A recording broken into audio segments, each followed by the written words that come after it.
Next thing, I'm going to set my scut kill. I put this other one on top on those things. So I have two pots, one 50-pounder and one, let's see, the other one here is a 25-pounder. The smaller one's going to fit inside the larger one, and these small pots are over here are going to fill in around it in the kiln. So I'm just setting up for the day's firing. This will all be set up at about 5. It's about noon now. But just to show you this is sort of fun. Okay, so what we're going to do here is I'm going to enter stop, and then I'm going to do a ramp. So user ramp number 1, and it's saying the number that it's going to be, and it's going to go up to 200 degrees. It's going to stay at 200 degrees, and it's going to hold there for 10 hours. Now, I don't leave this on for 10 hours, but that just means that I have sort of an alarm. It says I don't want an alarm. So stop means it's all ready to go, and I just turn the thing on. So what's going to happen now is this kiln is going to go up to 200 degrees and get no hotter. Well, what do I want that for? Do we all know that 212 degrees is where water boils? And that's what blows up pots. Steam. So we're steaming the last little bit of water out of these pots. And really the important thing to say to you guys is a pot like this is like a little weather, whatever the humidity level in the air is, this pot's going to hold that. So you can dry something for 2 weeks and say it's bone dry. Whatever the humidity level is in the air, this is going to have it. So if your humidity level is at 70%, this is going to have a large quantity of water in it that has to be forced off. So here in New England, we have to checker, and checkering below 200 degrees is just the right thing to do. So this thing has a top on it, and I'm just going to close the top onto this so that it takes a little less energy to get it there. So it's probably cool enough to open up and look at. Okay, yeah, so there's a little pot inside a big pot inside a bigger pot, and what I'm going to do is I'll take out that first pot, and I am going to have to move the camera in so you can see what's going on. There's a hole inside the bigger pot that I put my stilts through. So this sort of shows it. I wonder if I can just lean this over. Yeah, that works. So you can see there's a shelf there that's sitting on a circular stilt.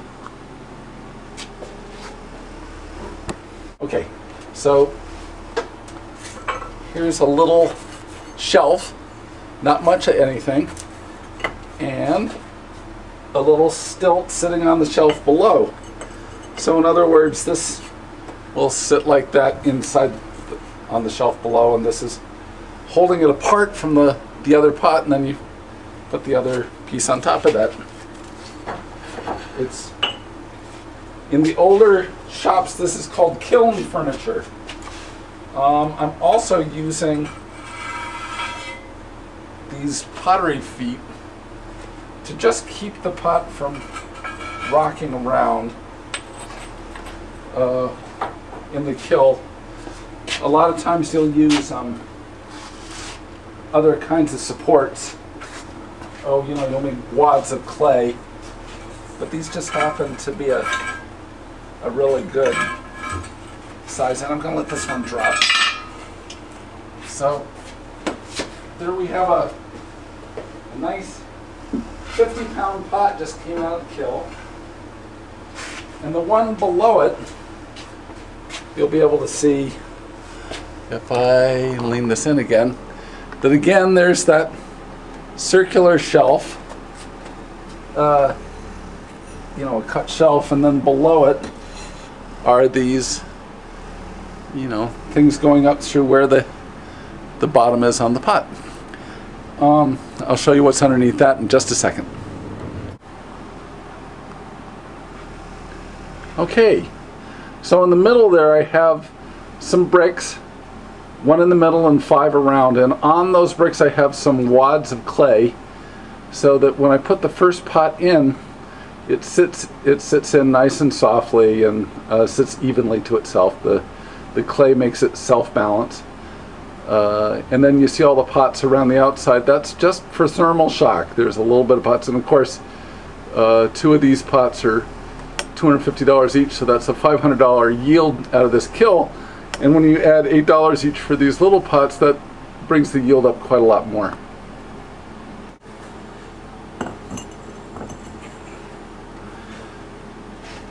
Because it's so much smaller.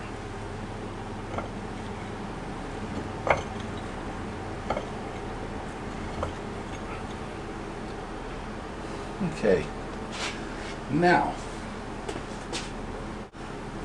I'm going to just use these little things on the inside, sliding them in to hold the pot away.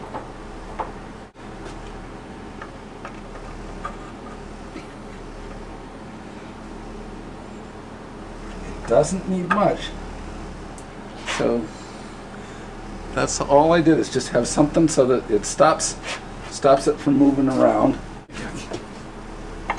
Yep, that's fine.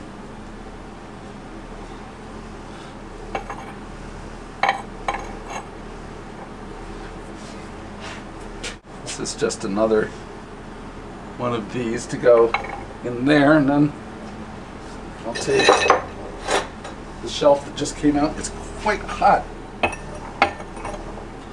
But that means I have a place to put, you know, every little bit. Here's another $28 to go in. So in this kiln right now I have 250, 150, 125. So 250, 350, 375, and this will make it 400. So that's a good little yield right there.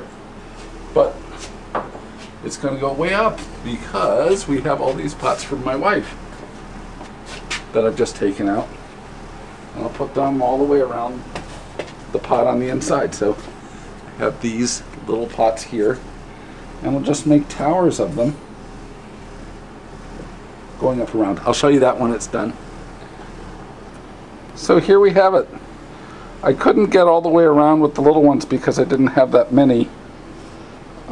But this, even what I've done here is going to raise, oh look, there's an empty spot here, and then it comes around all the way over to there.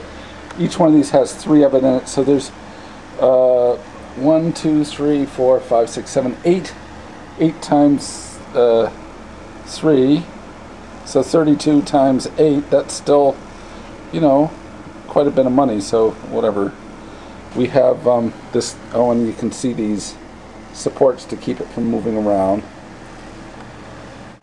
So I brought the top down, and this kiln, I'm going to set it with, here we have, it says complete right now. This kiln is at 163 from the last firing. Hasn't even cooled down from the last firing, so I'm hitting stop. I'm going to hit cone fire, and it says preheat 0, and I'm saying yes, that's correct. That's all I want to do. Cone fire 03, correct. Speed slow, correct. Hold it whatever 0, yep. And now idle. Well, I don't want it to idle. I want it to start. Okay, so when this kiln gets up to around 1,000 degrees, I'll close off this. A lot of people don't wait that long, but I really want to make sure that all the moisture is out of these big pots, and that if I close this thing too quickly, there are all sorts of problems happen. So that's the morning we checkered these pots and left them for, you know, over 6 hours at 200 degrees so that they would get dry enough so that we can fire. Today the humidity level in the room is probably about 60%, so you have to be really careful with that sort of thing. Okay, thanks a lot, you guys. We'll talk to you another time.